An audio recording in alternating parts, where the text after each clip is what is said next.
All right. So I did a lot of kind of. I'm always doing research on this topic. It's one of my favorite topics, and I had that group. It's called Psychedelic Sundays, and this is actually the first ever real psychedelic Sunday show I have done. And anyways, during this research, I found this great poem by Rumi, and it goes like this: is that this is how human beings can change. The worm's addicted to eating grape leaves. Suddenly, he wakes up. Call it grace, whatever. Something wakes him up.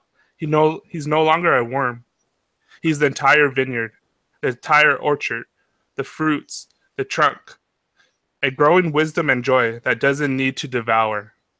Rumi. And I think this sums up, for me, my own personal experience that I like to tell the story of when I took shrooms on a private beach and I suddenly had the felt experience of being one with the whole entire world. And it kind of very similar to what he's saying about the worm. So suddenly I woke up and I realized that I was the entire earth. I was one with the ocean. The beach beneath me was moving like a heartbeat, and everything was all flowing together. And in this sense too, I had no longer this desire to devour. And I think that the desire to devour is this kind of robotic consumption that we kind of are conditioned in. And I didn't, it took me a long time to start integrating a lot of what happened that day on that beach.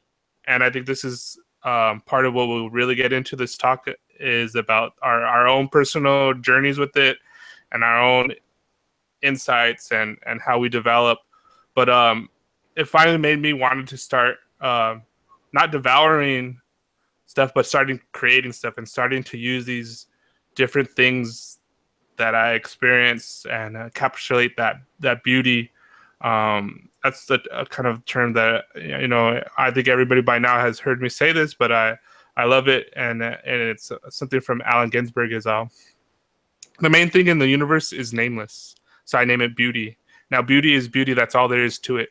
If you're interested in yourself, then you're stuck with yourself and you're stuck with your death. But if you get interested in beauty, then you launch onto something mysterious inside your soul that grows and grows like a secret insane thought until you're it. And I think what's cool about everybody here is that on our own individual journeys, we have experienced that beauty, that this eternalness of this oneness of everything. And we all take it in our different paths and process it differently. But we all kind of expressed it, and we all found each other in this roundabout way. So, real quickly, I want to introduce everybody who's here. We have Adam Millward, who's been on the Infinite Imaginarium, who's the mandala artist. How's it going, Adam? It's going great. Thanks for having me on the show again. Cool. And we have Carolina, who actually sparked the idea for this show. When we had our show with her,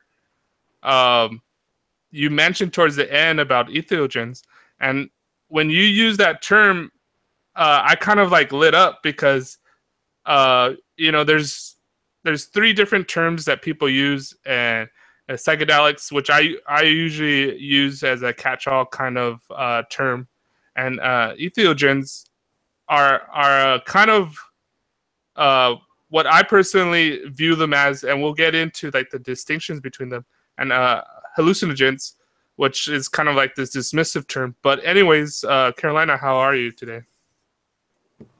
Hey, Satori. Hey, Adam. I'm good. Thanks for having me again. I'm pretty excited about this theme.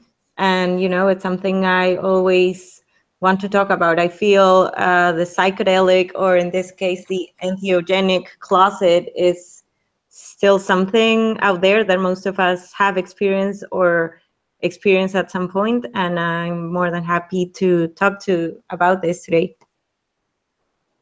Yeah, it's definitely something. I think we're in this, for lack of a better word, a psychedelic renaissance with new research that's going on. That is something that Adam touched on his show.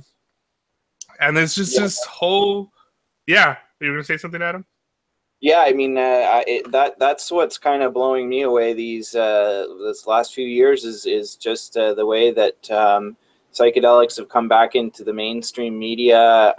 There's lots more research being done on them. You know, there's articles that I've seen about MDMA as being used for PTSD. I've seen initiations where mushrooms might be legalized in California and Oregon. I've seen different studies crowdfunded on the LSD in the brain, and this is stuff that 10 years ago, if you would have told me this kind of research was happening legally, I wouldn't have believed you. I mean, it's there's so many forces kind of trying to keep this knowledge buried because you know, if you can cure yourself, you don't need to go see the doctors and get involved in the whole pharmaceuticals and prescriptions. And you know, they don't want to cure people, they want to treat symptoms, so that the symptoms always need to be treated and never go away.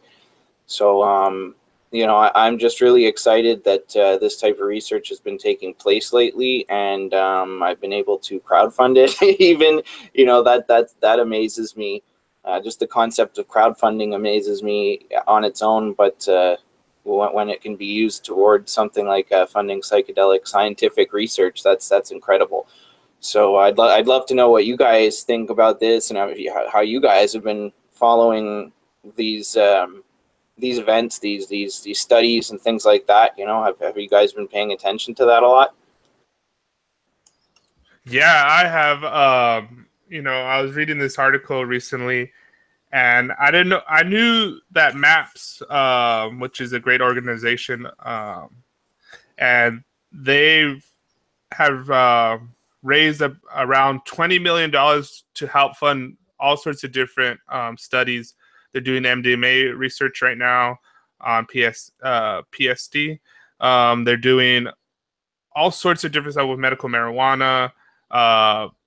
You know, the same thing. They right now here in California. I'm in California.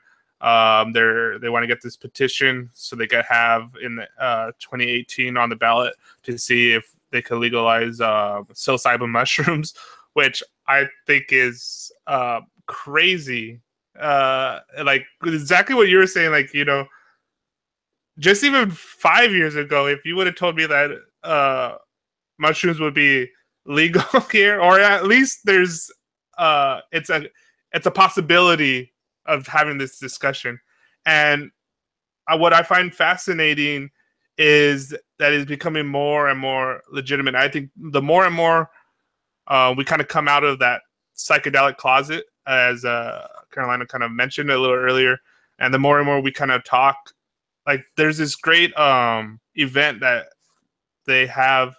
I forgot what organization does it, but it's basically called Coming Out of the Psychedelic Closet, and it's basically having these dinners, and it's kind of like you know, meetup, like this meetup where you kind of like, oh, we're interested in this subject, but people basically just have a dinner, and you kind of like come with like-minded people, and you kind of like share your stories, and kind of like, you know, because what you said on Adam, what you said in your show about when you were younger and you were interested and you kind of wanted to take LSD, and then your friends and nor could you say it to your family, oh, I'm going to take LSD. Or your friends are like, well, you're crazy. I had a similar experience. Like, it was like this very taboo thing for me to even think about like taking mushrooms or whatever. But I was slow to it. My friend that I really admired, he kind of like well, just mentioned, he didn't like say, oh, you need to take it, but he just mentioned, like, gave me books and gave me artwork and everything. And I was like, dude, like all these people that I'm reading and listening to, they had this experience and they're not like crazy. And I read more into it. And when I had my first experience taking mushrooms, like it really kind of like, it was, I didn't have the mystical experience, of which we'll get into a little bit later. But when I've kind of first took it, like it was this exciting thing that I wish I could like share with people, but it was like something that I knew that I needed to kind of keep to myself a little bit. But I think now, I think a lot of my exuberance with it, and there's still a little bit of I don't know, the stigma to it, but I think what's happening, you know, on the internet in a way is this kind of like testing ground, waiting ground that you kind of let your freak flag fly a little bit more, and it's a little bit easier. But I think it's getting us used to this concept, and that, you know, hopefully within our lifetimes, there could be a legitimate, viable using these entheogens to kind of like help educate us. And this is where I kind of want to get into a little bit more. But they were used, these plant medicines and teachers were used to integrate people into the tribe. And it really, when you were in adolescence and you're about to be a full member of the community, you went on a vision quest. You did the Joseph Campbell's hero journey. And I think I knew from my own personal experience, I was starting for that, even though I didn't know fully what it was. But I had this intuitive instinction to do that. And maybe, you know, early on, I did it in wrong ways as well, like going to backyard gigs and getting drunk and, you know, doing these kind of adolescent things. But I think that unconscious desire was to get to this place to express this, kind of coming to this community. And I think that if humanity is going to keep on evolving and having a better place on this earth, that this tool is kind of very important and valuable to us. I think, Carolina, you want to touch on that, because I think that's kind of where you come from too in this respect. Yeah, for sure. I feel what you're just talking about, coming out of this psychedelic closet, has a lot to do, if not everything, with how we've put everything under terminology. And the fact, and what we are going to talk about, the difference in between saying, oh, I'm using a psychedelic, a psychotropic, a entheogen, a mind conductive substance.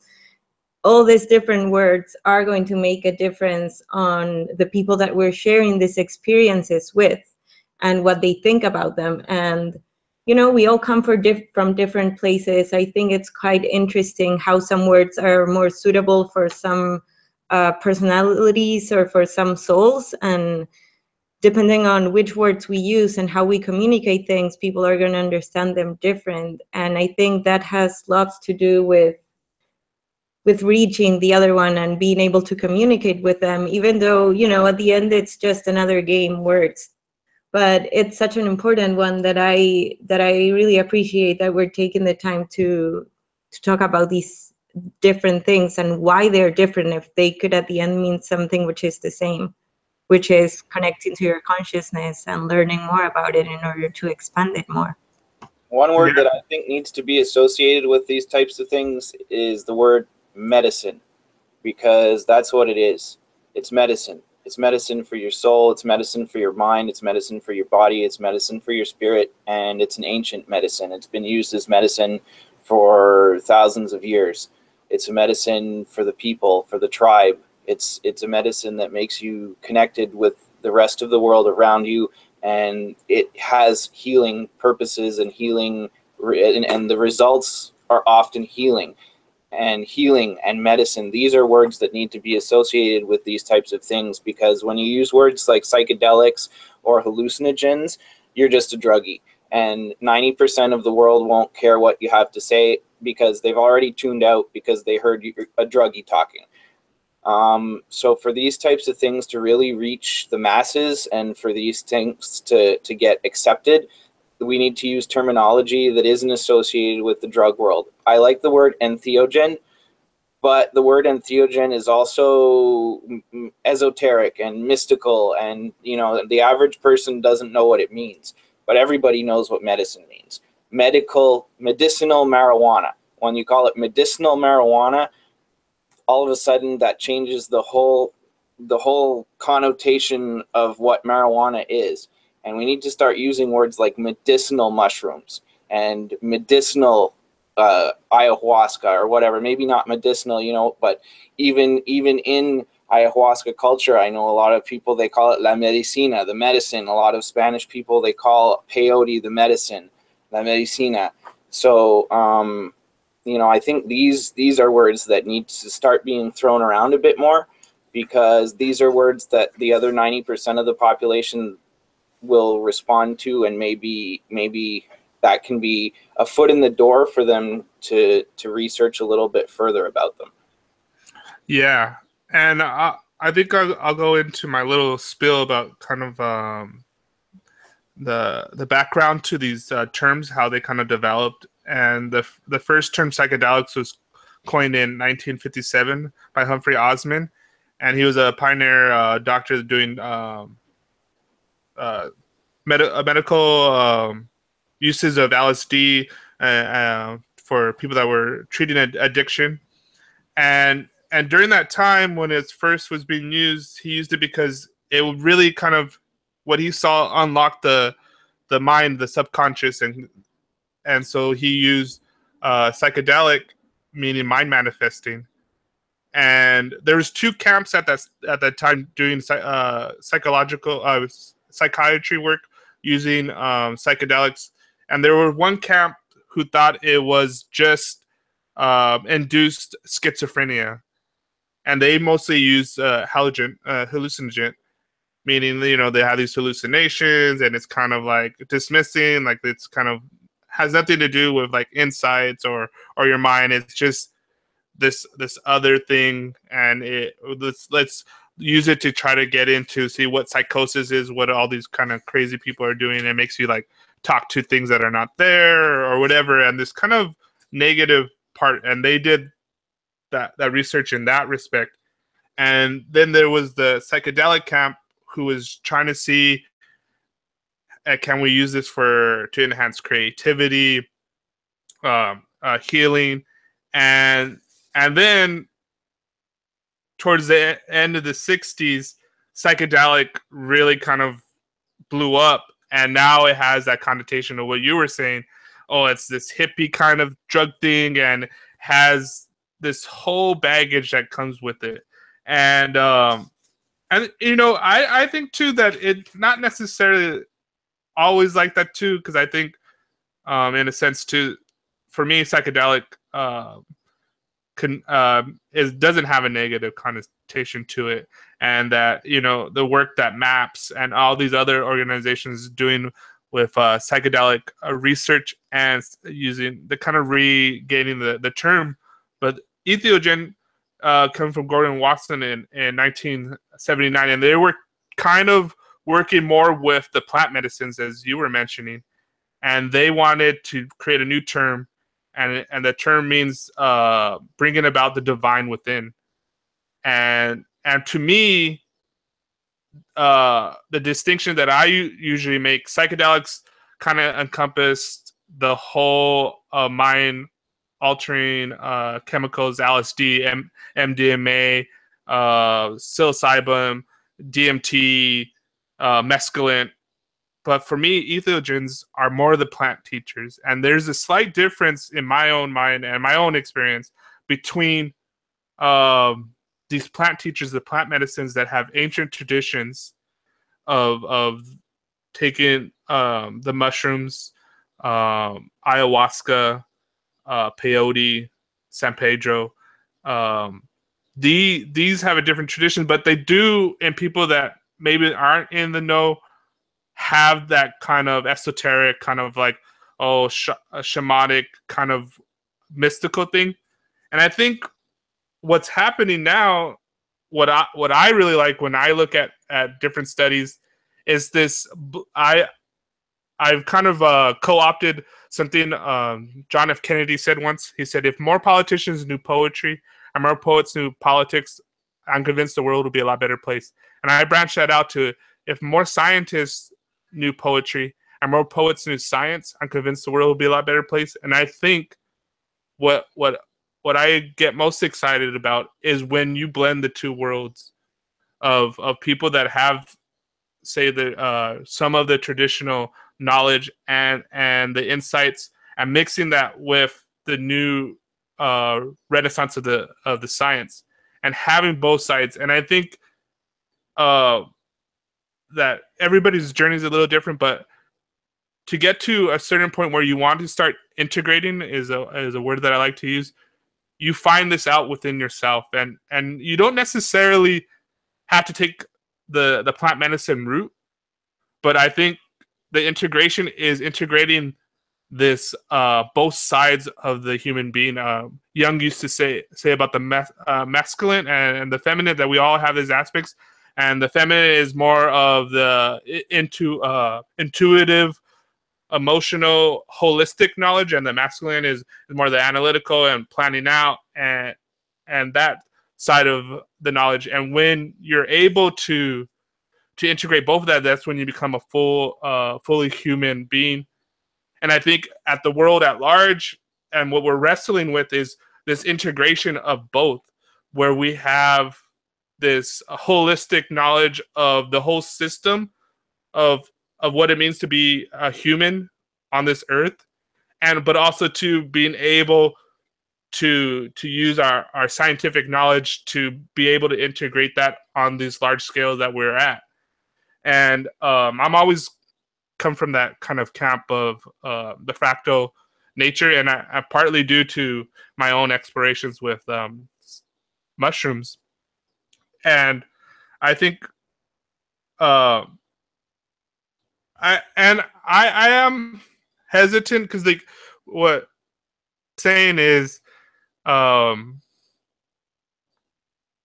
bringing up, let's say, religion or some kind of belief system of shamanism or whatever into somebody that because I think that, like, if you say that to a certain type of person, then it's going to shut them down and they're not going to necessarily. But also too, I think too, where it gets tricky, and this comes to everybody's own experience and intuition of reading people and being able to communicate, is at certain times, in certain ways, to use different words and different ways, trying to always get to that point.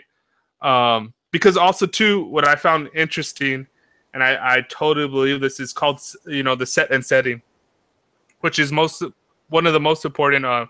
Timothy Leary said that it was like 99% of what your psychedelic experience was going to be is set and setting. So, two aspects of the set and setting is the set is like your mindset of what your own internal dialogue and how you're feeling, and the setting is actual physical location and everything that is there.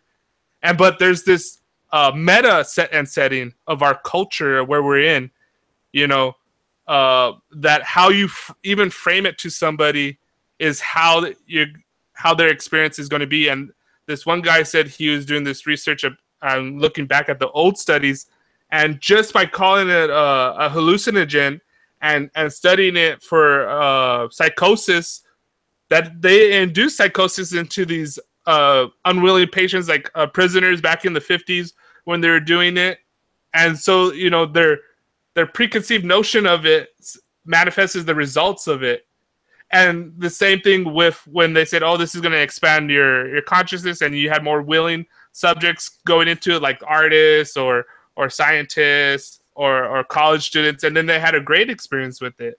And this is so very true. And you were going to say something, Adam?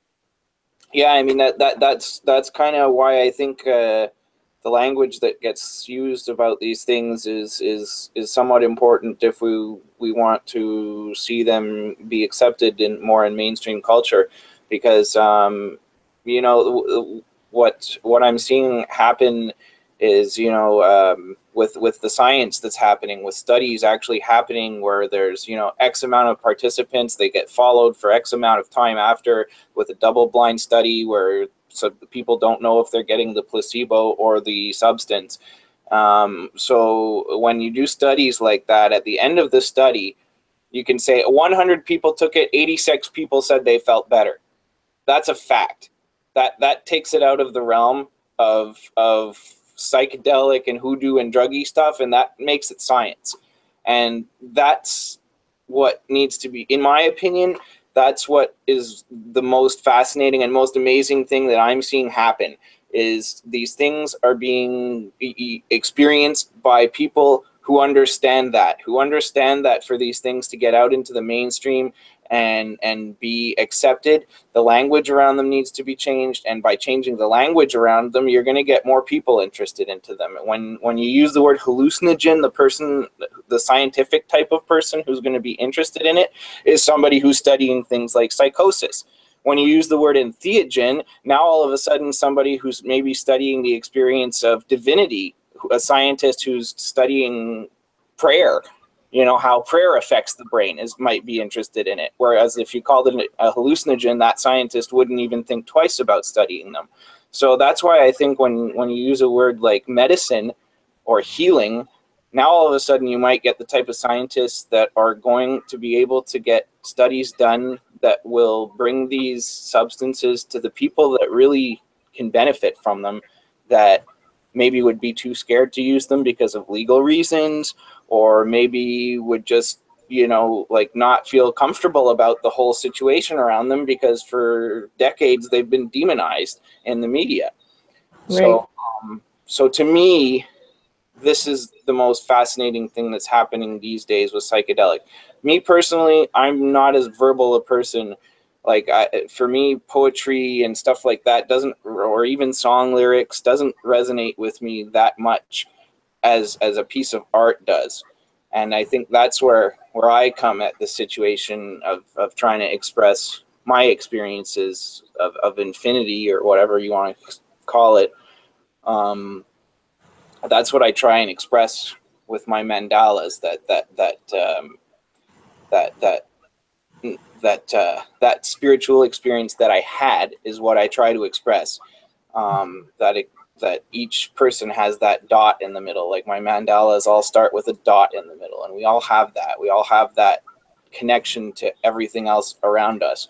Whatever happens as the circumstances in an individual person's life, that creates the pattern around them, all the patterns of their thoughts, of what kind of things they buy and what they're interested in, all that kind of stuff comes after that dot. But that dot is something that we all have in common, and that's the type of spiritual experience that I had. And I think that there's a lot of people running around on this planet that just don't have that connection. They do not feel the connection to the rest of creation. And it's that lack of connection that makes people do things that harm themselves, the earth, society, and they're not even aware of all the damage that they're causing. People take their car 5 minutes down the street to go buy milk when they could go walk. Little things like that.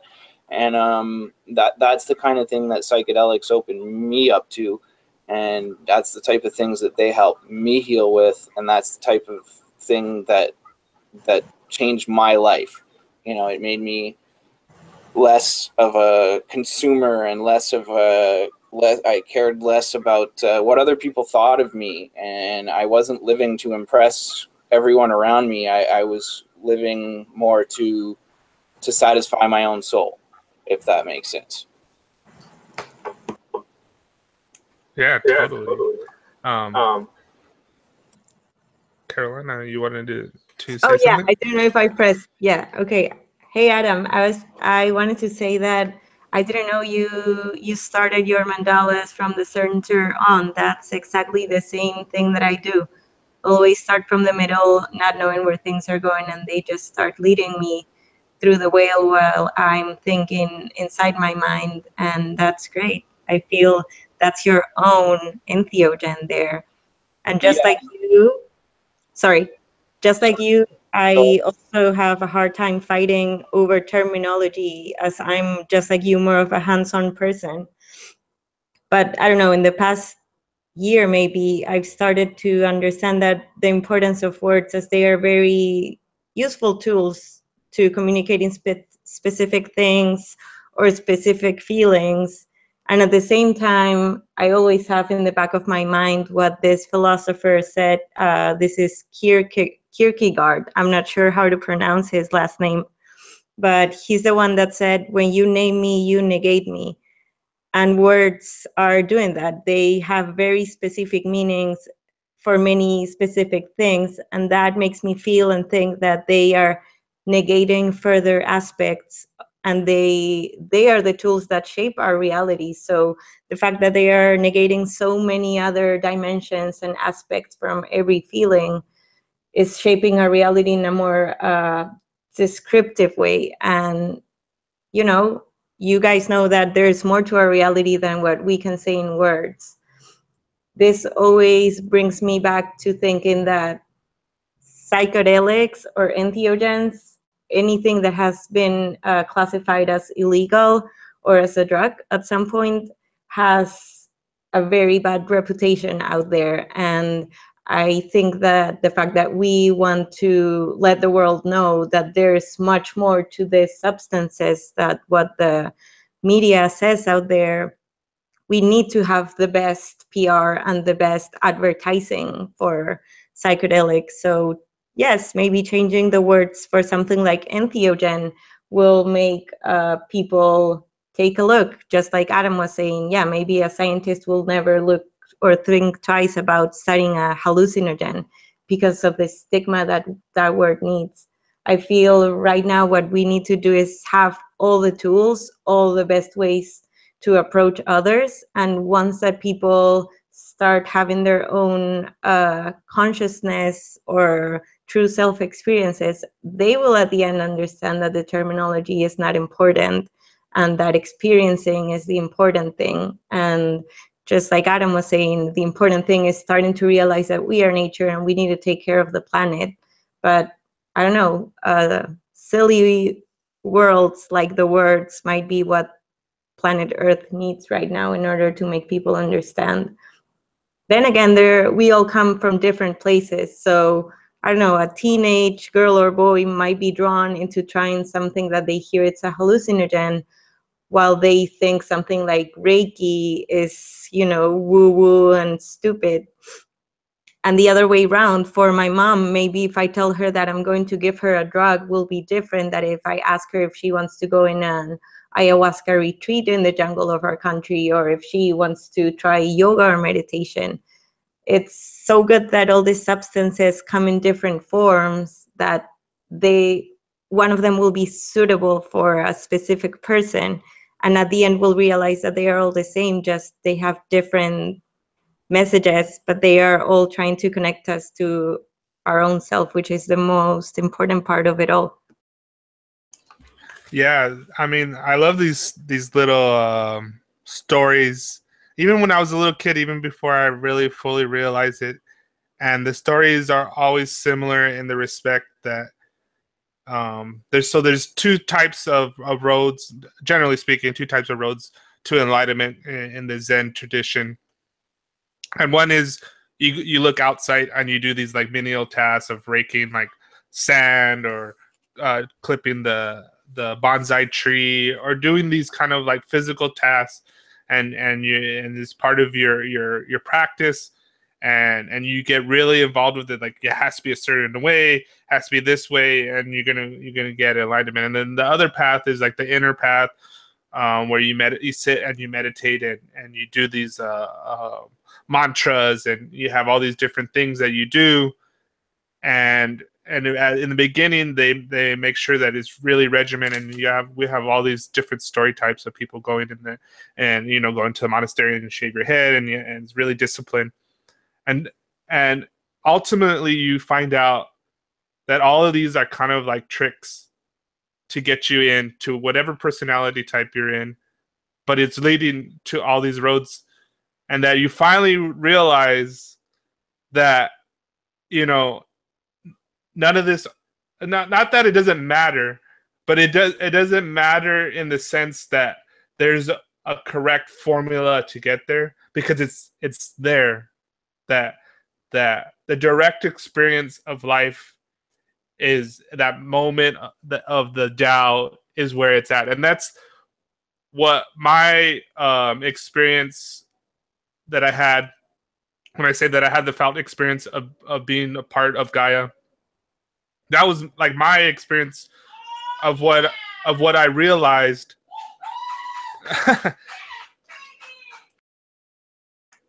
of what I realized was that I I was whatever I'm doing is that beauty that leaks out in my direct experience of everything is where it's at. And then I think what my further integration of it for my own personal of skill set is how to communicate that in different ways in order for it to be heard by different people. And this is why I'm kind of like always fascinated with doing different shows. And I had this dream where it told me, actually I told myself giving this speech at this hip hop festival of why can't you say something deep and have a dope ass beat? And to me later when I started to really reflect on that, I mean, why can't we make this healing, this new renaissance or evolution of what we're all touching on, attractive, fun, just as because they or the lesser angels of the human nature have co-opted humanity, and they've been really good at making it stylistic. They co-opted the word psychedelic and they made it this kind of cartoon cheesy thing, but it did, in a sense, what Carolina was kind of saying, and it comes to my mind, it doesn't necessarily matter because, you know, for even when I was like younger, and people might get attracted to Adam's work or your work, or they might hear a song and they don't even know why they really want to go back to it again and again, and because it has some level of that truth. And you know, I use this term that I was banging my head against reality. I kept on banging my head against reality. It's a lot like those monks, whether they're doing their physical menial tasks or they're doing their inner work, and they keep on banging their head against that reality until suddenly something happens. Call it divine grace, kind of what Rumi was talking about, that worm, and he wakes up and he realizes that the outer and inner world are connected. They're mirror images of each other.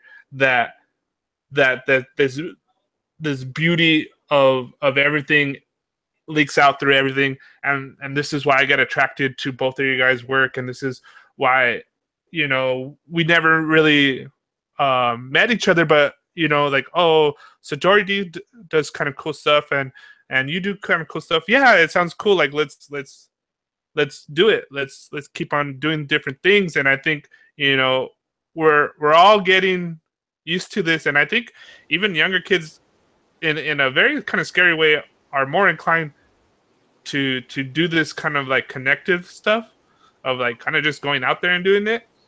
But if we could get our collective group together, and I think this is what's happening with the psychedelic renaissance, and we have some guidance of using the archaic knowledge and the new scientific knowledge and having the best of both worlds and using that, because it doesn't matter the path, as long as it's the path of the heart, that they're all leading and all expressing the same thing in all its very magnitude of stuff. Now, here's something else I think that I'd like to maybe bring up is places for people who've had these experiences to gather and reflect and share about their experiences in a non-judgmental way. Like, I don't know if either of you have ever been to Alex and Allison Gray's Cosm in New York, but I've been a few times there, and that blew my mind. I mean, when I walked in there for the very first time, I literally felt like I was coming home. The front door opened for me, and I felt like I was walking home. I felt like I was meeting my family that I didn't even know I had. And I personally would really like to, I guess you could say, like, my goal, my mission long term is to have a place like Cosm. I even spoke to Alex and Allison. I joked about it with them and said I'd like to have TOSM, the Temple of Sacred Mandalas. Like, they have COSM, which stands for Chapel of Sacred Mirrors. So when I told them I'd like to open a place called TOSM one day, they kind of both laughed and they were like, yeah, do it, man, do it. That's really cool. That's funny. You know, so I think that there's all around the world, there's people that are having these experiences, and maybe they're kind of like us, where they didn't feel like they could share those experiences with their family. Maybe their friends that are all getting drunk told them you're crazy for doing acid. That's a hard drug. Meanwhile, like, they're passed out in the gutter. So like, alcohol is not a hard drug. And, you know, in my own personal experience, when I first had a trip and it was a heavy one, I didn't know where to turn. I felt very alone and isolated. And it was finding Alex Gray's art online and finding other people's art online. That it was art and music specifically that kind of made me feel like, okay, I'm not alone. There's all these other people having these experiences and have had these experiences, and like, I can feel a connection to them through their art and music. But to actually have community space where artists and musicians are, and you know, anyone who's in, scientists and whoever else is interested in these type of things, can come and maybe have meetings. You know, I don't want to use the word religion because that's not what I'm thinking, but, you know, more like a temple, like just a place where you could go and be accepted. And like, I don't know. I don't even know how to put that word. Basically, I want to have my own spot. Like, I want to I want to create a space like that can give other people that feeling that I had when I first walked into the doors at Cosm, where I'm home and I've found my family, and I don't have to feel like I'm a misfit anymore. Like, I found all these people who are successful and they're living their lives and they have jobs and they do things, and they're respected members of society who have had these experiences, and they come to Cosm to share about it and joke around with each other and meet other people who've experienced that type of vibe. Yeah, that's very similar to when we first started doing Infinite Imaginarium.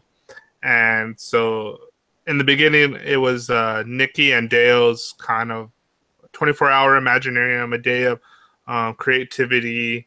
And they're just like, write your own story of your life and your narrative. And I really liked the concept. So, I mean, me being me, I went crazy with it. I made images.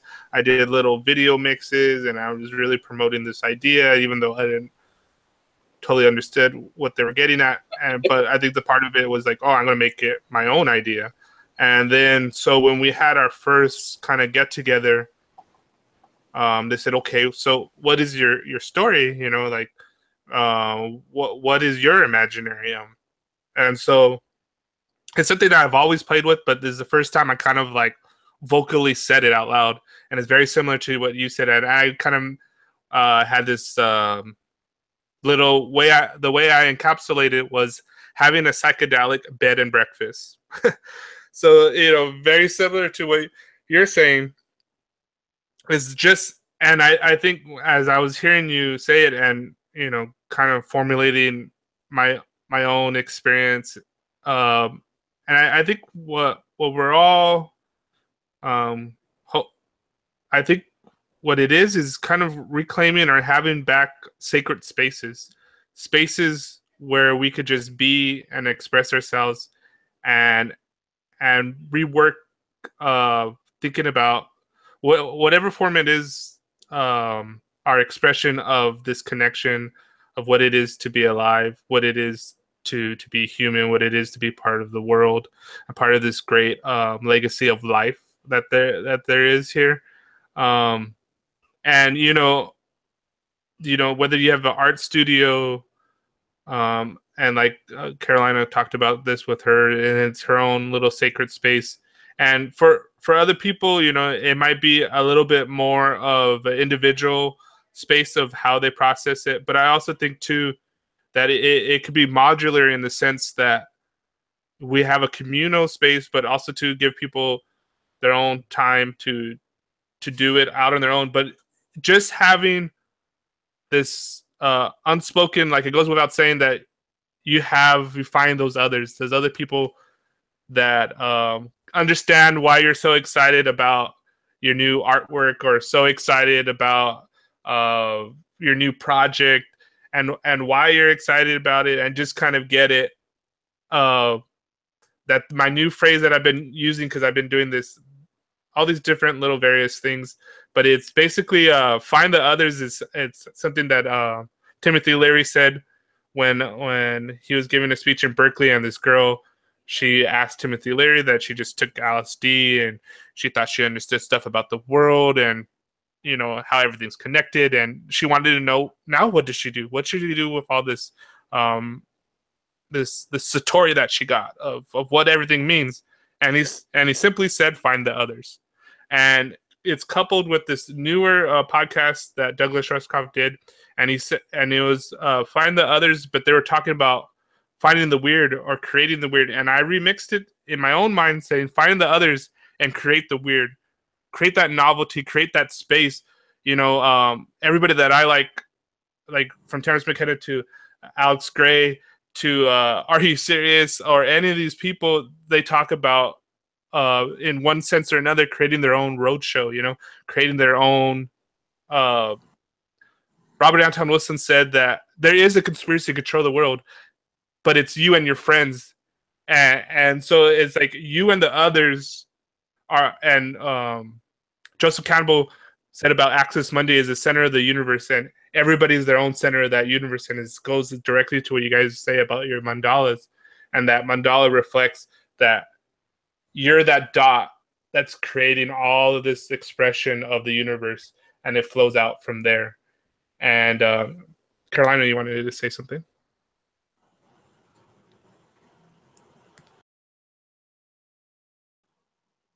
Yeah, just what Adam was saying and you, Satori, were saying. I feel we always have this eager, and we always are looking for spaces, just like COSM, which has also been a great spot for me. I love going to COSM every time that I can. It's so energetic. Just, you know, you are out there and you can talk freely, which is great. I feel some of us feel the same way about minds, and that's how we all ended up meeting each other. Or what, Satori, you were saying at some point about this magic bus that would be like the on-road infinite imaginarium.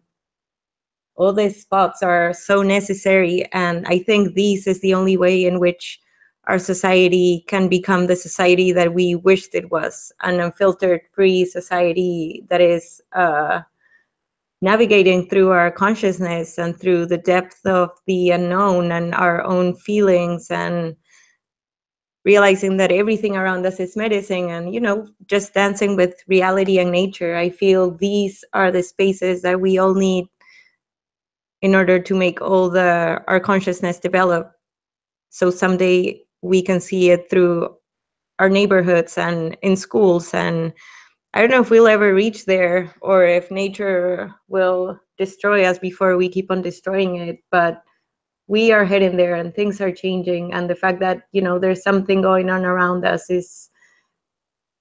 that's good. The fact that we are today talking about this is great. I remember once talking to Alex and Allison at this other very interesting space called Omega. This is also in upstate New York in Reichenbach.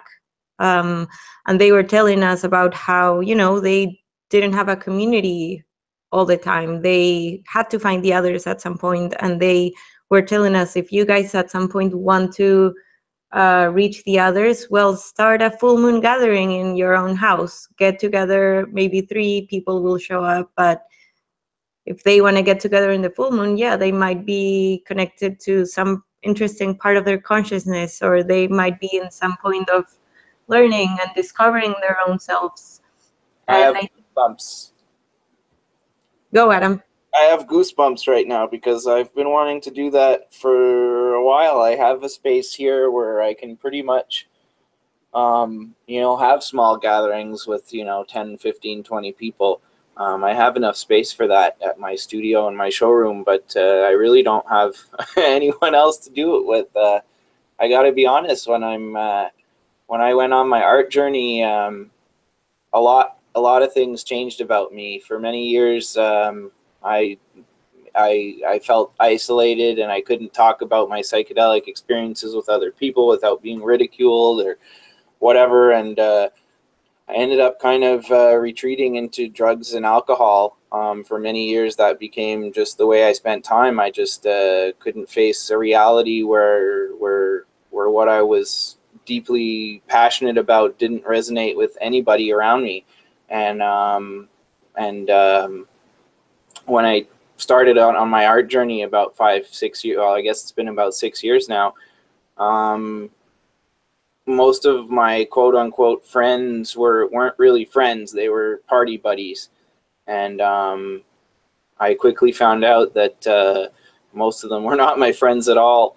And I don't know, that's one thing lately that I've been feeling compelled to do is to start building my own community here, because a lot of times I'm kind of lonely. I mean, working as an artist in my studio by myself and being on the internet and doing marketing and sending out email newsletters and stuff, that's all stuff that I do by myself in my studio and in my office, and it's like it kind of gets lonely sometimes. So I think that the fact that you just mentioned that Alex and Allison specifically said, like, start full moon events in your own house. Like, man, that was the synchronicity big time for me right there to hear that come out of your mouth, Carolina. So thanks for sharing that experience, because it really resonated with me right here, right now. I have goosebumps again. Yeah, it kind of goes back to that nexus, that dot, right? It has to start with that one dot to start getting this mandala going. Something that Carolina said when we had our first talk, and it kind of goes into what you were saying, and my own experience is very similar to you, Adam. She kind of just mentioned when we talked about our psychedelic bus, and she was or the Infinite Imaginarium bus, was saying about why can't, instead of like going to a bar, why can't we just all like get together and like create art or talk about different things, like maybe not everybody's secure enough or whatever. And when she said that, it kind of made me I'm always kind of reflecting on that, but it kind of was like this aha moment. It was like, that's what I was always chasing with my party friends, was that I just wanted a space where I could express myself, and I wasn't secure enough. So then I had liquid courage to kind of like use that as a catalyst to tell my little secret feelings. But then, it's like, okay, we go and we express that, and we share that. Then it's like something, oh, we just do that, like as fun, and it doesn't mean anything. Kind of like a hallucinogen, right? Oh, that doesn't mean anything. It's just something that we do to blow off steam, or it's just something that happens. But then when you really kind of like take ownership of that, and this is when I read True Hallucinations by Terence McKenna, and I was like, what is like, yeah, that's my intuitive insight, is that these, what used to be kind of just like this curiosity of exploring the mushroom, but there was something deeper to there. It was either a deeper portion of myself, a deeper nature of reality, nature itself, saying that there's something true to this, and there's something eternal, and these are what I will always kind of pulling toward. That's why I say I use my Allen Ginsberg little thing about beauty, because that's how I keep my mantra of trying to keep this the divine within and express it out. And recently I had this dream in which it kind of, it was 2 days ago actually, and it totally illustrates what you expressed right now, Adam. And it basically, it was, the setup was that there was this birthday party from my friend Sheena, and back in our early 20s, we were really close. Like, we spent like every free time that we had together, and we'll go around like smoking and go to the parties. And she was like my partner in crime, and we were like best friends for like 5 years. And actually, I had this experience with her one time, and we did mushrooms, and it was we had this where we had this shared kind of vision, and this I expressed it as our consciousness morphed into one, and we were having the same vision, and we were like kind of talking telepathically. But anyways, towards the end of it, I told her while we were listening to Pink Floyd and I Wish You Were Here, I said, you know what? That's going to happen to us. Like, life is going to take us different ways, and we're always going to reflect back into this moment. And we're going to look up at the moon or the stars and say that we wish you were here. And this is kind of what Roger Waters was saying about Syd Barrett. But it also, too, is what I'm going to say about you and you're going to say about me. And I just saw it. Just saw that we were going to move, that life is going to move us away. And I said, you know what? It's fine that it happens, because I know, at least for this moment, and in this time, that we share something real, share something eternal. And then so in the dream, I go to her birthday, and it's like a reunion of all my friends, and they're all there like drinking and having fun, and I just felt out of place. I didn't feel like, I felt like an outsider, and I couldn't like talk to them. I didn't really, not that I couldn't talk to them, but I just wasn't like what I wanted to talk about, kind of what you were saying, is not what they were talking about, and that we were just in totally different streams. And in the dream, I wasn't all right with it, but it was just this reflection of reconfirming this own thing to my own internal truth, and staying true to my path with heart. And whatever that means, it's kind of like this thing that I always kind of need to like reconfirm with myself. And it's just interesting how recently, in the synchronistic way, that dream has been reflected back to me. Because not only what you were saying makes me reflect on that, is that another friend of mine shared something similar. Her birthday was like a week ago, and she was kind of reflecting on the same thing, that, you know, it's not the same with her friends, and how, you know, there's this and I think too, part of the process of your own development, you know, Carl Jung is a great resource for anybody who wants to look into their own internal development. And the concept is the dark night of the soul. And this dark night of the soul, I think, I haven't met any artist that hasn't gone through the dark night of the soul. I think this is a natural process of anybody, or not even an artist, but just developing as a human. And I think a lot of times is, you know, the best way through stuff is through it. And that and I think this is part of like this collective whole of why we dismiss the entheogens and this true hallucination of what's happening, is because we don't want to reconcile not only our own individual stuff, but of our own collective humanity work of what's going on with our relationship with Gaia. So it's just interesting that you said that, and it just sparked that in me. But to wrap things up, I think maybe I wanted to do it in the beginning, but we just kind of started going and just started flowing. But our personal tales with the plant teachers, or a significant experience with the psychedelics or whatever, that kind of shook us up. Adam kind of mentioned it a little bit, but you want to go a little bit more specific story of yours that helped you on your own journey? Yeah, I mean, you know, I've used different entheogens at different times in my life. I'll be honest, lately I don't use them a lot anymore. I'm more of once you get the message, you can hang up the phone type of space with regards to those things in my life these days. But you know, the most recent experience I had with them was in the summer of 2015. I had been pretty depressed, to be honest. I had gone through a divorce about 1.5 years before, and I just wasn't in a great mind space. My mind was replaying all kinds of things that could have been different and whatnot. And I did a pretty small dose of mushrooms, probably less than 1 gram. And I went to go see a Primus show. And I spent most of the show puking in the bathroom, and I wasn't quite sure why, because I wasn't really tripping, and I didn't eat a lot of the mushrooms, and I hadn't eaten, you know, it wasn't from the food I had eaten or anything like that.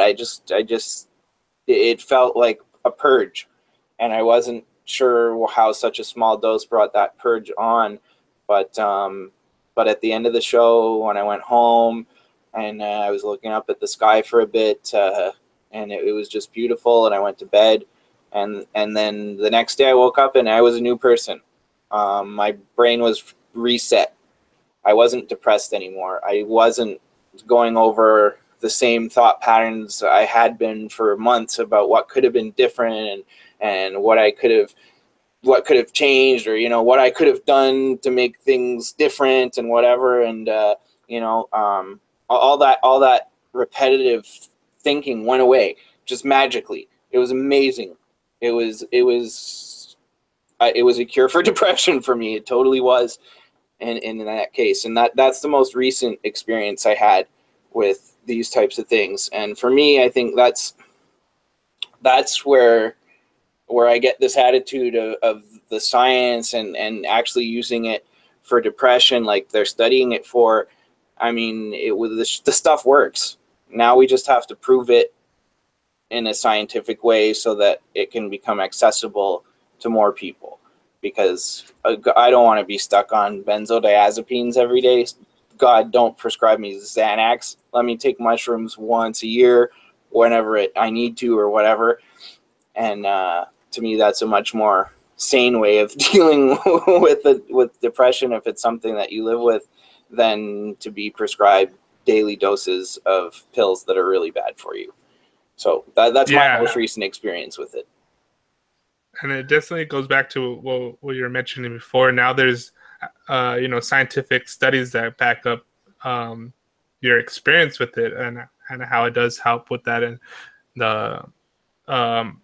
And in college, I gave a speech, kind of emphasizing this point of opening up research back on psychedelics. And my main point.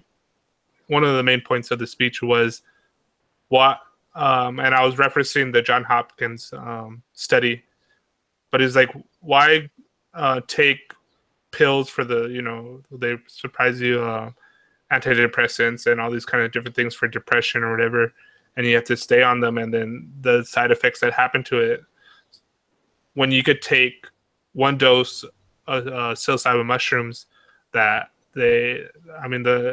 that lasted you for like a year or 2, and some people even said that, you know, necessary for their whole life if it's done right in the right setting. And it's like, and it's a lower toxicity, and, you know, all of the different facts that we now know about it. And now that they're really doing a lot more studies on that, which is immensely interesting to me. Actually, let's Carolina. A personal tale of yours or something that you want to share with us. Yep, I think that. Am I on? Yes, you're on. Yes, yeah. All right, I'm kind of new to Google Hangout, sorry.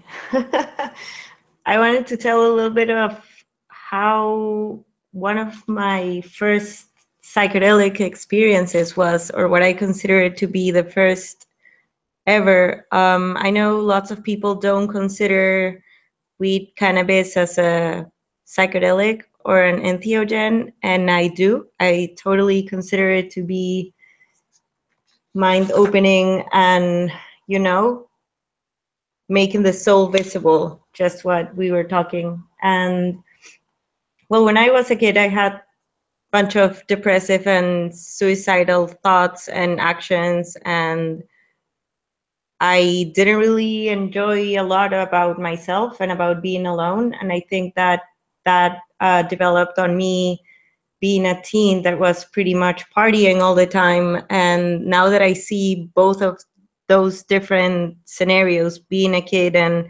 you know, being suicidal and depressive, and then a teen partying all the time, just knocking myself with alcohol until I could black out. Both scenarios are both of them took me to numbness, and I think that's what I was looking for. For some reason, I don't know if I was scared about getting to know myself, and then when I was in college and I started smoking weed socially, that helped me a lot to get loose and feel comfortable. And these years of my life helped me a lot in stopping to hate on myself. And that's when I started to enjoy more about sharing with others who I was. And little by little, I started getting to know myself more. And then the first time that I ate cannabis by myself with some happy cookies that a friend gave me, this was the first time that I was alone having a psychedelic at home. I started cleaning my room. I put to some music. I listened to Radiohead's Kid A album, and I started to pamper myself, stretch a little. I first started to feel in a comfortable situation with my body, you know, feeling warmer, stretched out. And then I started drawing, and this was the first time that I ever did my dots and eyes drawings. That is what I do now. And this is where I started drawing all of these things that look like microscopic organisms. And little by little, I started thinking about how the molecular world is so similar to the universe and so similar to the cosmos in images. And that's when my consciousness expanding trip started. And that's how things have been going in all these years. I will always remember that night as the night that I started to love myself. And that was very interesting, that I also started doing these drawings that are my entheogens nowadays. Just like Adam was saying, nowadays I don't really use entheogens besides doing yoga and drawing. And just like you, I feel that maybe 2014 was the year that I did more psychedelics. And my latest trips were just telling me, I want to be sober. I want to be back into 3D reality and thinking soberly and doing things soberly, because I feel that my journey with entheogens has been making me fall in love with nature from day one. So hopefully I never wanted to stay in a trip for too much time. And that's why I never kind of abused psychedelics, but I understand how anyone can fall into patterns in the ones we want to, you know, get a one up and keep on a high situation or a more consciousness open situation. And that's why I also feel it's quite important that nowadays we have all these different integration organizations. And I know I drift off theme there a little, but that could be interesting to touch on too. Oh yeah, no problem. Very similar to you guys too, and that probably why we all attracted each other today in this moment and at this time. Very similar experience of my own development. Me too, even though I do a lot of playing with images of psychedelics and this and that. I haven't. I think last year I took mescaline. A small, not. I didn't necessarily like take a lot, but I took just like a little bit, kind of similar to Adam's experience of a small dose, and just kind of had a purge, and then kind of clean my hard drive of my mind a little bit. But prior to that, I think it was like 4 years since I taken mushrooms, and I think I'll go into very similar stories about how in my younger years, about what you were saying too, of the numbing and not wanting to face myself, I guess, in a sense. But I think I guess part of what you were saying too is what I learned in a hard way, is that I used to sell mushrooms, so I had access to mushrooms like a lot, and there's part of me knew that they were sacred, and that they're important and not to abuse them, but I felt like I was like this ambassador of them, so I was always telling my friends about them, and I never really even made any money off of them. It was more giving them to my friends and them cutting the cost. But so I would have the mushrooms, and people will buy them, and then they say, "Oh, but we want to take them with you." And I'll be like, "Oh, I just took them like last week." I was like, "I should like take them again." And I was like, they're like, "No, but like we want to do them with someone that kind of knows what they're doing," and they kind of like talked me into it, and I was like, "You know what? Let's just do it. Let's do it." And so like there's this one summer where I did them a lot, and what I found out is that kind of, well, I've heard that phrase by Alan Watts. Once you get the message, hang up the phone. But I have to learn stuff the hard way, and so what I've realized, that if you have nothing to process as far as this deep work that you need to do, that you really don't trip. I mean, I did it, and I think physiologically too, that I found out later, do some research. It takes 5 days for you to be able to physically do it again. Like, say if you take the mushrooms one day and then 2 days later you take them again, and you take like the same dose or even a higher dose, you're not gonna have a classic experience with them. But anyways, so that's something I learned on my own. But I think I just, for whatever, in that moment of time, I was the ambassador of the mushroom, and I was giving it to everybody that would listen, and it kept on telling me to take it with people. And so then later, I kind of, once that period was over, I never really kind of like, I got like the message, and I had a hard time integrating certain aspects of it, of kind of like what it was really telling me, or what my own path of heart was. But I would stop searching for them, and it's kind of like, I think Terrence McKenna kind of said this one time, that when they're ready, they'll find you, kind of thing. And you kind of mentioned it with DMT, but for me, it was like the mushrooms. And I would always say, "Oh, it's a psychedelic summer," because I wouldn't like go and search for them, even like mention them. I would just do my own thing, work, and all this kind of stuff. But out of the blue, someone said, "Hey, Daniel, I have a connection with mushrooms. You want to take some, blah, blah, blah, this and that." And so like, it was like this ritual thing for like the next 4 years after my big experience with them. And I would take them every like summer, and we'll go, and it became more ritualistic, and I had my own little ritual that I would do with them, and my own little setup, and even telling my friends, like, if we're gonna do it, let's do it right. We had a camping spot. I like to be out in nature, but like make sure that we're not gonna get disturbed by anybody. I even would tell my friends, monitor your dreams, make sure that you're cool within your own mind. I think a good gauge for anybody that's listening later or listening now, I think for me, my own personal experience, to be aware of what you're going through, and a simple way to do that is, and I don't know, not everybody pays attention to the dreams, but a very practical, easy way is to simply gauge your dreams. And if if you're going through, let's say, very negative dreams that are repeating, then there's some work that needs to be done, and maybe just bring it up to light, and you can work it through via the trip, if that's the trip you kind of want to have. I think, part of the big thing is listening to yourself, and being with people that that you're comfortable with, in an environment that you're comfortable with. And I think that's why these sacred spaces are important to make, and you don't always have the luxury of that. And I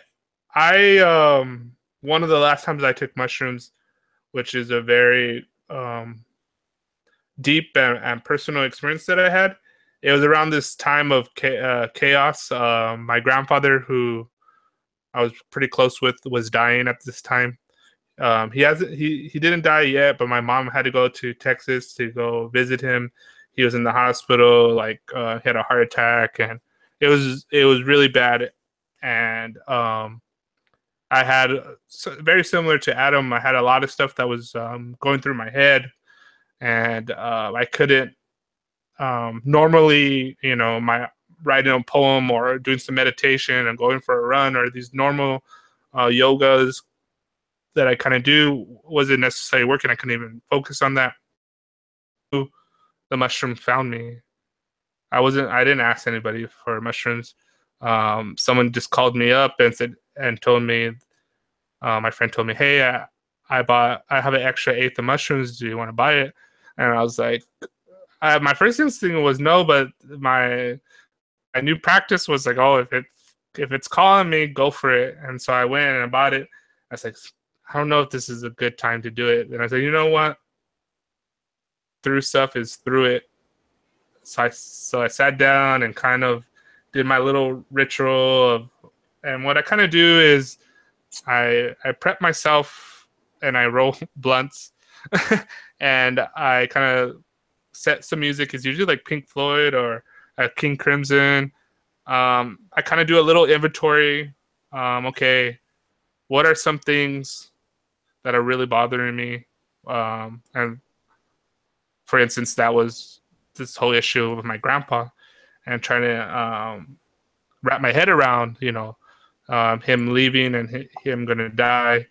And so I did my little thing of my inventory, and I was a little scared, but I was also too knowing that I believe that the mushroom is my ally, and that sometimes you got to take that leap of faith.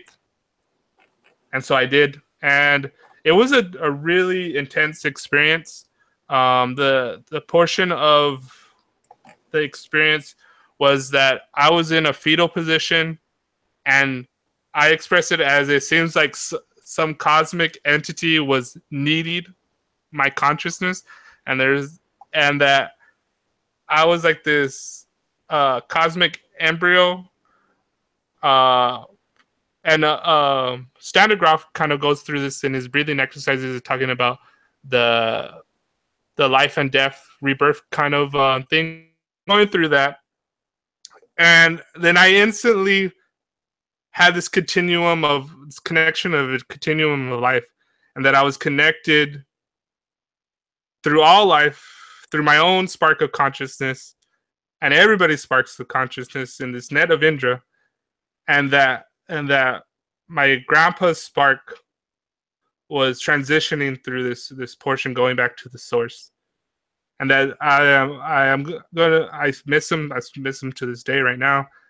That I'm gonna miss him, but that it's something beautiful.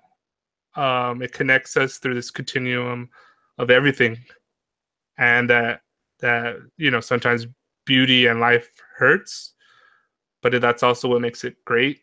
And so I went through that experience, and sure enough, the next day in the morning, I felt a lot better, a little bit more composed, and not prone to do, let's say, numbing stuff.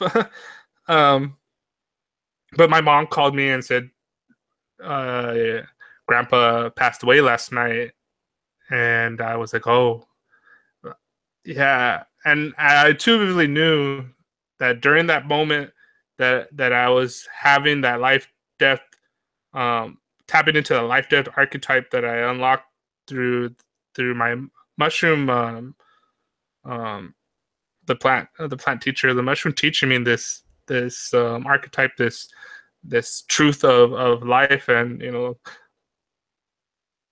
cliche, but the circle, and it was just amazing because it helped me to go through that next week of when I went to Texas and we went through the funeral, and my aunts and uncles, and especially my aunts and uncles, weren't processing it right, and there was a lot of drama that happened, and it was kind of like I didn't know it at the time, but that I kind of needed to process that so that I could weather the storm of emotions and tribulations that was going to unfold with my family.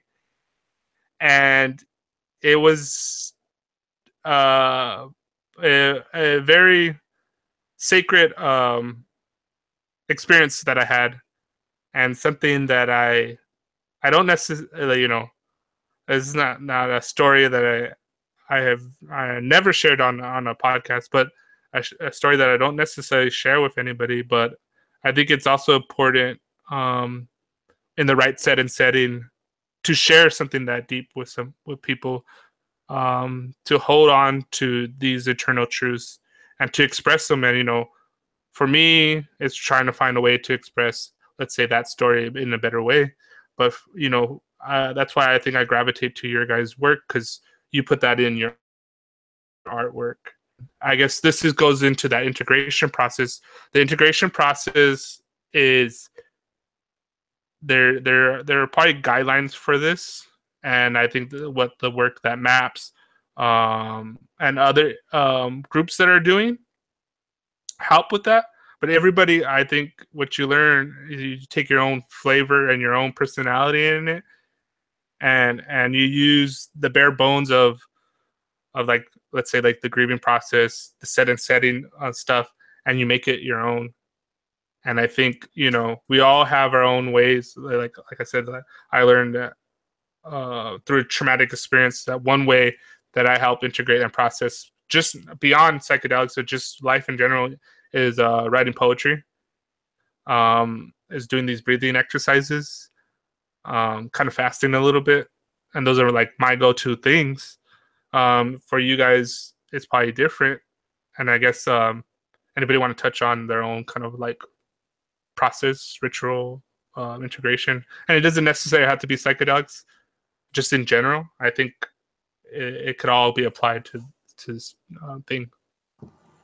Hey Satori, thank you so much for sharing that story. I didn't know you had it shared before, and that made it even more special than it was. I think, yeah, what you said, I realized we were talking more about, we can all get so excited about where we're going as a society with psychedelics and what's the future. And it's also so important to have spaces in the ones we share stories. I remember there's this event called Symposium, in the one, as far as I know, they started being more of a platform for people to share their own stories. And now they've opened up a little bit more discussion on stories about perspective of, the emerging science and the social issues that are happening with psychedelics and drug policy nowadays. But their main thing has always been having people and being a platform for people to share their stories, which there's not much space for that, as we all know. I'm also very intrigued on what you guys think about this other entheogens, or if you even consider these other things as entheogens. I'm talking more of the sensory deprivation tanks, or even meditation, yoga, Reiki, or let's see, Bach flowers, crystal work, or even Lucia number 3, this light that is repeated in different patterns that is known for inducing very transpersonal feelings, and also relating and connecting someone with meditation, and even re-experiencing their birth moment. I consider all these other tools to also be entheogens at the end of the day. I don't know if you guys have any thoughts on that. Yeah. I mean, oh, go ahead. yeah, I mean, definitely. There's other ways to reach that knowledge. For me personally, I can't comment on how well all those other methods work if you haven't already had an experience with mushrooms or ayahuasca or acid or something like that. So I mean, for me personally, I never was able to access that type of consciousness without psychedelics until after I'd had a psychedelic experience.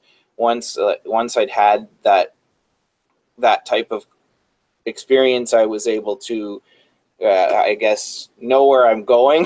Like if I meditate, it's like I kind of, okay, now I know where the end goal is, what I'm trying to accomplish by meditating. You know, when I used to try and meditate before I'd had a psychedelic experience, I would just fall asleep. I mean, I didn't, it was useless to me. I didn't understand it. And after having had the psychedelic experience, definitely there's other ways that I get there. Often when I'm playing music, I'll get there. Like I'll just disappear and it's just me vibrating with the music, and there's no consciousness trying to decide what to do next. And the same thing when I'm painting, you know, if I'm in the act of creating and I don't question what I'm about to do, it just happens. And that's when I'm in that flow state. It's similar to being in you know, under the experience of or under the influence of a psychedelic or entheogen or whatever word we're using for right now. But yeah, there's, you know, I think different strokes for different folks. I think the main way to measure those things isn't, you know, and I'm not maybe saying measure isn't necessarily scientific, this type of measurement, but how do you change your life after you have one of those experiences? Do you change things in your life? If you don't, then I would argue that maybe the message here or the experiences you're having aren't quote unquote, you know, real entheogenic experiences. If you have those experiences and they make you question things and rearrange your life a bit, then yeah, they're more real. But again, you know, everybody is different. Everybody has their own perception, their own way of explaining experiences to themselves, and how they're gonna take an experience and translate it into the way they behave. So, you know, for me personally, I think that it's definitely possible to reach that state of mind for me now. But if I hadn't had a psychedelic experience, I don't know how much meditation or even music or whatever would really get me there. Right. Yeah. This makes me, sorry, Satori. No problem. Is it okay if I go for a bit? Yeah, go.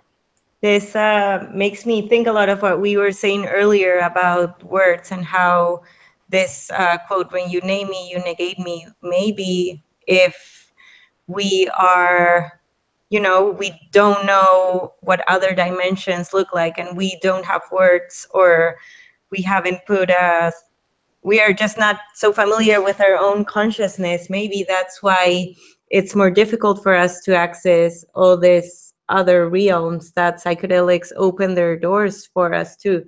And I agree with you. I come from the same place. I've never been able to reach the same states I've reached with mushrooms or acid or, you know, other stuff before with either meditation or music or whatever. But after trying psychedelics, it's like the words were broken for me. Like the ideas stopped being very descriptive, and now new doors were open. That's very interesting.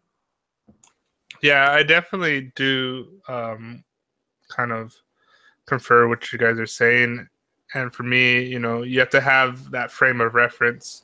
And I don't know if it's necessarily because of our time and place right now as far as society, and that we have lost, let's say, the true meaning of certain words. So we kind of have negated it or got cut off from it. But it is my suspicion that this state that we're all talking about, the mystical experience, the divine within, is always there. William Blake said, "If the doors of perception were cleansed, the world will appear man as it is, infinite. To see the world in a grain of sand and eternity in an hour, and hold infinity in your hand." And that even in the Bible, you quote the Bible, and it tells you that the kingdom of heaven dwells within you, and that's what the word Gnostic means, and we kind of lost it in our own Western culture of learning that the divine spark of within. And I think once you have that frame of reference, but I would also say this too, that just because you take in a psychedelic doesn't necessarily mean you have had a mystical experience. And I think the reverse is true too. If it's not coupled in with this material of your own inner working, for it to be there to that place, and the necessary the proof is in the work of what happens, what unfolds afterwards. Of does it stay with you, help you to heal yourself, or transform you, or help you on your journey. Because I have had pretty, like, taking acid at a music festival, which was fun, and I saw things move, and the moon looked like a chandelier, and it was really fun. But it had no deep meaning as these other different experiences I had in a different setting, and even having that experience, the hard work comes afterwards of the integration of you working it. So I think coupled with these other techniques of meditation or yoga, or even I think one of the most powerful ways of integration is through artwork, and a whole array of whatever artwork that means. Alex Gray talks about the role of visionary art, of integrating that mystical experience and expressing it out into the world, and creating these things with it. And I know, because I have my go-to story about this kind of subject is a tale of two visions. So at this point in my life, I had a bunch of different shroom experiences, and they were all fun, and I had probably some insight, but I really didn't know this. This is pre communion with Gaia experience, but I was reading a lot of Zen philosophy, and reading Jack Kerouac and his book of Dharma, and getting really into Eastern philosophy, and practicing meditation and doing yoga. And I read the story about Buddha, and I said, surely what I have experienced on shrooms is not the enlightened experience that the Buddha is talking about. So what the Buddha did was he sat underneath a tree and fasted and didn't eat anything, right? And so I said, you know what? I'm determined to have this enlightenment experience of the Buddha. And I was gun-ho about this. I am going to fast and sit underneath a tree until I pass out, or I have the Buddha experience. So day one, I drank water, and I sat and I meditated. And the first day, oh man, my mind was racing. I couldn't focus. I was antsy. Man, this is not going to work. I'm not going to make it. I'm not going to be able to sit here and wait for enlightenment and fast. And I said, you know what? I gave myself kind of a break. I would take little breaks from it, and then build myself up to it. So the next day was a little easier. I had a little bit less mind chatter. I was sitting and I was getting peaceful and I was feeling good and I was kind of getting into a groove, but I still was no mystical experience, just really relaxed and really centered. And I'm like, okay, so the next day I was getting a little bit more fatigued because I've only had water for the past 2 days and very little sleep, but a lot of meditation. And now I'm kind of like in the zone a little bit, per se, that I could stop my mind chatter and just feeling the breeze, the wind, really immersed in the direct experience of everything. And I was like, okay. And something in me called to me and said, it's time. And what that meant, it didn't necessarily get formed in words later. Now I'm expressing it in words. But for me, I sat down, I laid down and had my hands across my chest and kind of went in this position with my eyes closed and I let go. And my experience was that I viewed myself in third person. Then I viewed my yard. I was just like awareness. And then I viewed my house. Then I viewed my neighborhood. Then I viewed my city. Then I viewed the United States. Then I viewed the earth. And then I was out in space. And then I was focusing on this light. And I was going towards this light. And then I got stopped. And I was like, oh, the light's so nice and pretty. And I was going to go to the light. And then something stopped me. And then I got kicked back into my body. And then my experience after I came back to my body was this tingling, like the tingling you get when your leg falls asleep. Like, whoa, okay, I finally got a mystical experience via no psychedelics. Only thing I had was water and meditating for 3 days, and I got there, and I was like, oh my god, like, did I just like leave my body? Or like, I was very disoriented. I was like, I need to get something to eat, and like now, like, I don't know what to do with that. And I was very early in on my journey. So, but like that same feeling, that same place, and I have got there via doing dream work. I used to do a Toltec dreaming, meditation, psychedelics. I haven't done the sensory deprivation, isolation tank, but I heard those work really well. And some of the other stuff. But it's my suspicion that if you have that frame of reference, but coupled too with doing some work of these techniques, these ancient techniques, and even modern techniques, I know that William S. Burroughs created the Dream Machine, and it's very similar to what you were saying about the flashing of the lights and to induce these altered states.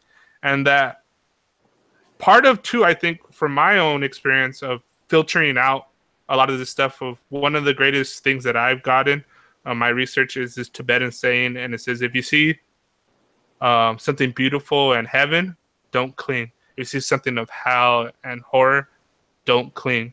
And part of that is to filter out your own projections to get to the essence of something.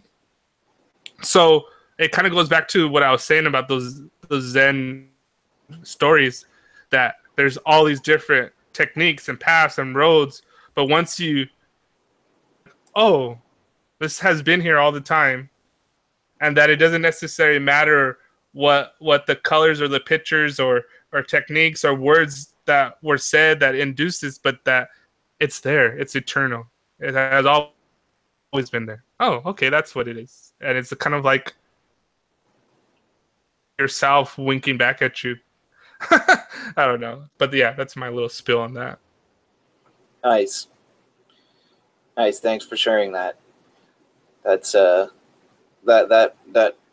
brought me back. I remember one specific time I was playing guitar, and I went into another world. It was I became an Indian on the back of a horse in the plains hunting buffalo, and the what I was playing on the guitar was going along with the horse's gallop, and it was just magical. It was I don't know even how to explain it. I wasn't high. I was just in another world, and it was beautiful. It felt like maybe I had connected with a past life or something like that. I couldn't really explain it, but while it was happening, it was magical, and it kind of like when it was over and I realized what had happened and how real it was, and how it happened without any other substances. You know, it kind of opened my mind to the possibility that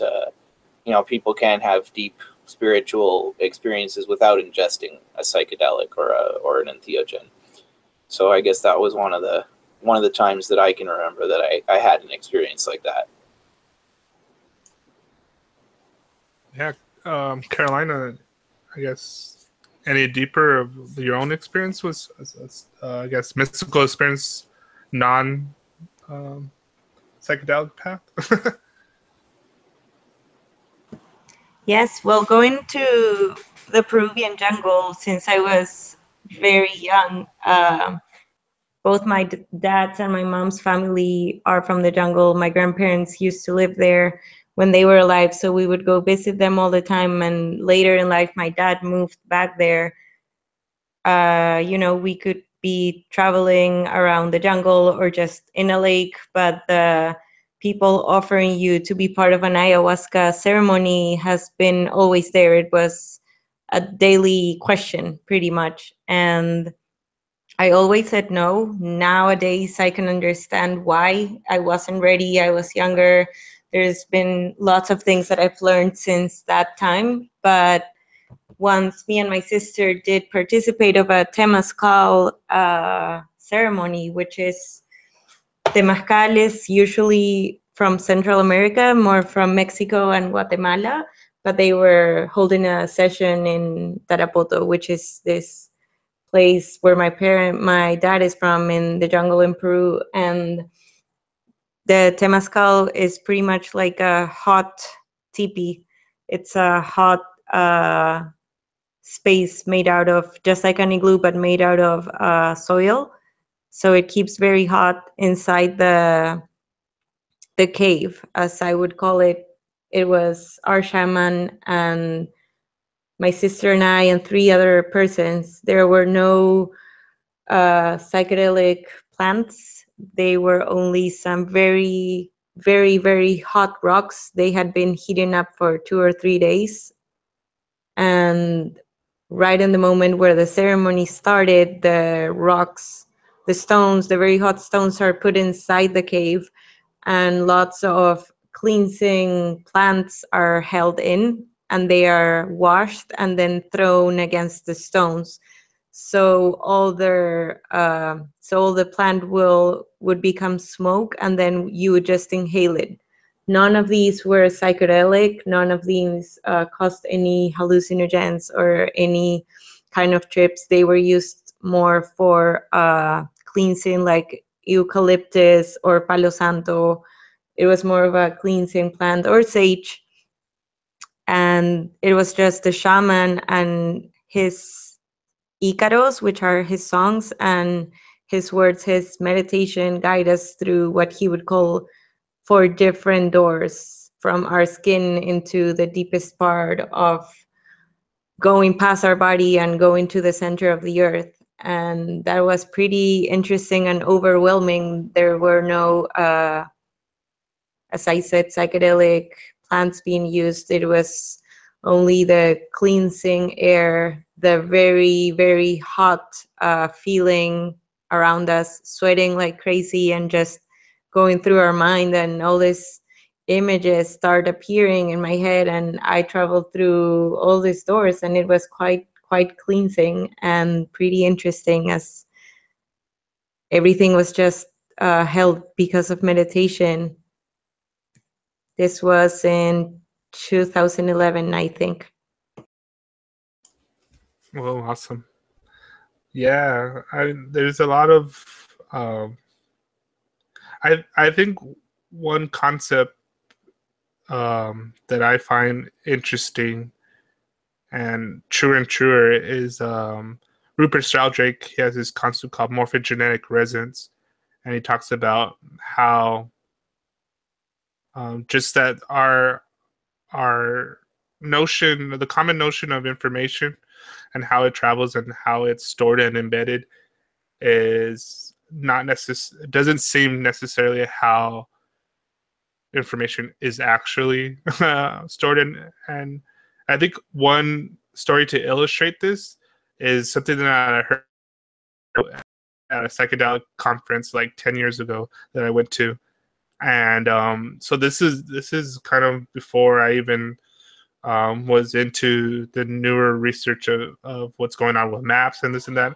I went to this art gallery by my house, and they were having this show, and they had this conference early in the morning, and I made my girlfriend at the time go, and I'm glad I went because they share the story of these people research with LSD. So they had Monsanto's LSD, and they were going to the jungles, and they're gonna trade or kind of develop this relationship so they get ayahuasca from the shamans down there, and they're kind of gonna like trade or give them a gift, try to build this relationship. Oh, here's our plant or here's our medicine, like kind of like, what's your medicine?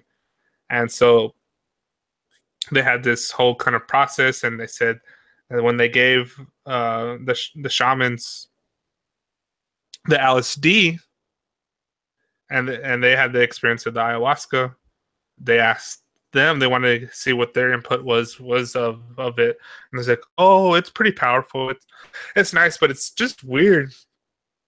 And they this is through an interpreter, and they said, what do you mean by that? It says, well, we just didn't understand what it was trying to tell us. And they said, what did you guys see, or what was your experience? And they describe a factory of people in white smocks with masks and a conveyor belt. Basically, they describe the manufacturing process of LSD, the Monsanto's lab of where they make the LSD, and they were describing that. And they necessarily didn't have the right words because they don't have that frame of reference, but the way they were describing it, and the scientists were like, dude, that's what they're describing. They don't necessarily, they have no frame of reference of it, but they're saying there's strange people wearing all white, this large space, it looked all clean, and describing like concrete and like this box and everything. And then they're like, that's weird. And so part of that is why I think the plants, in my sense, and from what I have experienced, have a deeper rich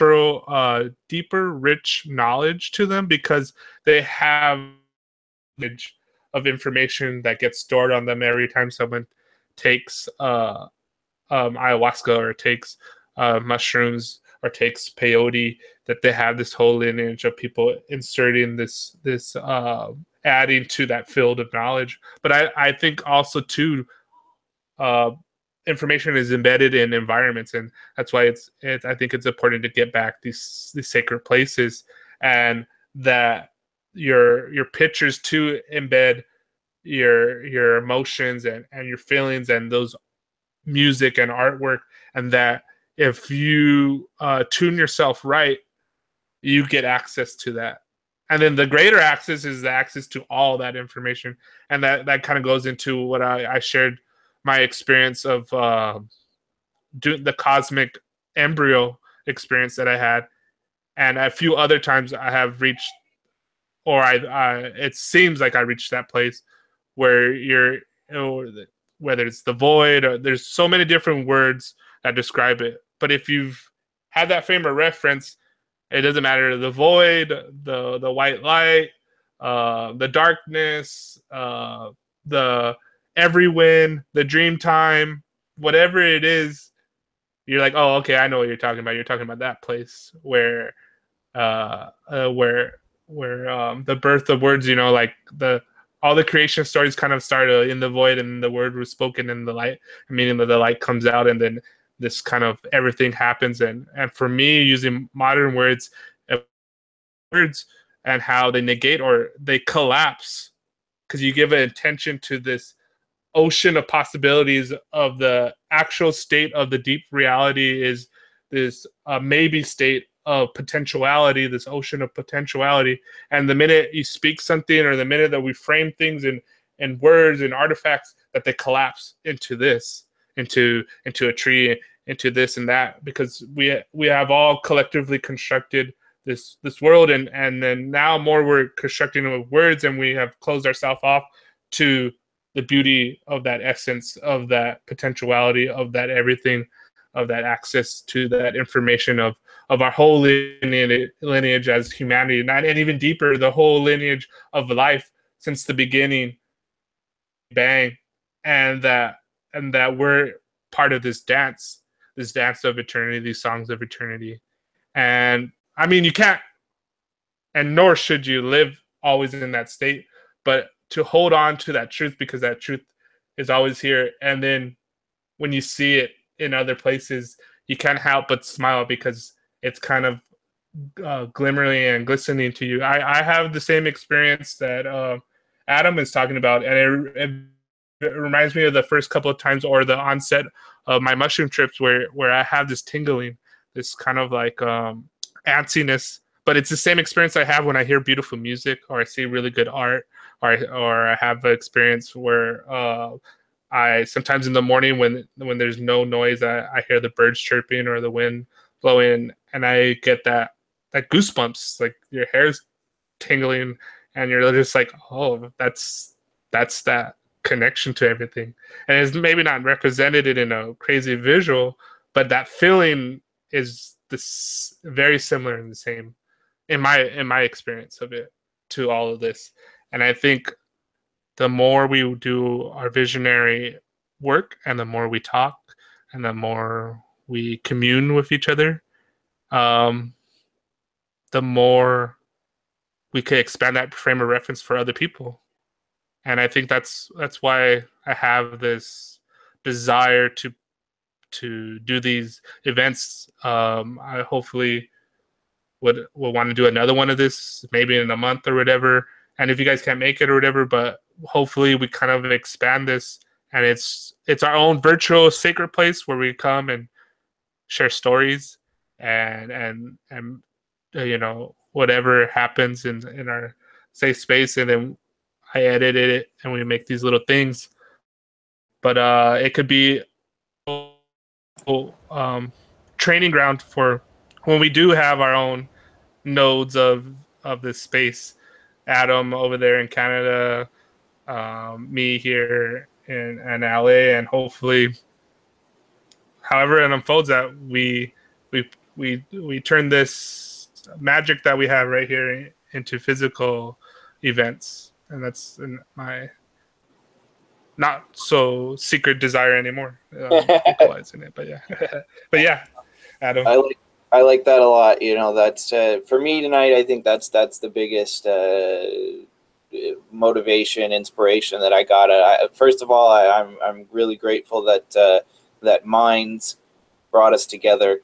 I think that Minds as a platform deserves a little bit of a shout out here in this conversation, because that's where I connected with you. And you know, I don't know about you, but for me, Minds has given me a renewed hope with regards to, you know, being able to make these type of things happen, you know, without censorship, and to be able to connect to people. I'm really grateful for the platform of Minds for offering that to whoever needs it. So that's one thing I just wanted to mention, that how awesome I think Minds is as a platform. But definitely I feel inspired to put something on a calendar, man, and just invite people, whoever may find, you know, create an event on Facebook or whatever, just whoever finds it. And like Alex and Allison said, you know, even if 2 or 3 people show up, that's 2 or 3 people that aren't showing up right now, and 2 or 3 people that I'm not connected with right now locally that I could be. And I think that that it's it's super cool that we came together, and I leave with that burning desire to create a little community. And I got to do that. I got to get over my fears, and get over nervousness and shyness and stuff like that. Just go out and do it. And once I do, I know I'll attract the right people and connect with some cool people, and it won't seem so scary once there's a few other people doing it with me. Heck yeah. Carolina, your final thoughts? I love that idea, Satori. I feel tonight and the first show that we did together, it's after finishing each of these shows, I'm just thinking, oh, I'm so glad that I did this. And just, sometimes I can get very overwhelmed, and I can dive very deeply in creating my own artwork that it gets kind of difficult sometimes to find find the space and time to talk to others about all these things that are so important. Just like Adam was saying, I wish I would start doing my own full moon gatherings here at my studio. But, most of all, the reason why I haven't done them yet is out of shyness and out of thinking, oh, maybe no one will show up. Maybe one person. How awkward will that be? Like two of us, what are we? So I just, stop thinking that I'll do it. But I love that Minds is that space. I love that Cosm is that space. Omega is that space. That the Infinite Imaginarium is that space. And, hopefully we'll get it into real life at some point. But I love all these different tools that we have in order to make it happen. I'm pretty sure that we have internet and we can do conversations like these online. And at some point we'll have them in real life. And who knows, maybe in another lifetime, we'll have them through the collective consciousness if we are not already having them there, which I think we are. But, I love these spaces, and we should make more of these all the time. It's food. It's food for our souls, and it's food for our, I don't know, it's just fueled so that we can keep on trusting love and trusting the imagination and trusting the energy and just the collective consciousness all together. Thank you, guys. It's been a pleasure talking to you. Yeah, thanks both of you guys for showing up. We started our own little nexus of our mystical experiences, and it's going to be very interesting how it unfolds. Thanks, guys, for your time, and have a great night. Yeah, you too. Look forward to the next one. Bye. Bye. Bye, guys. Hope you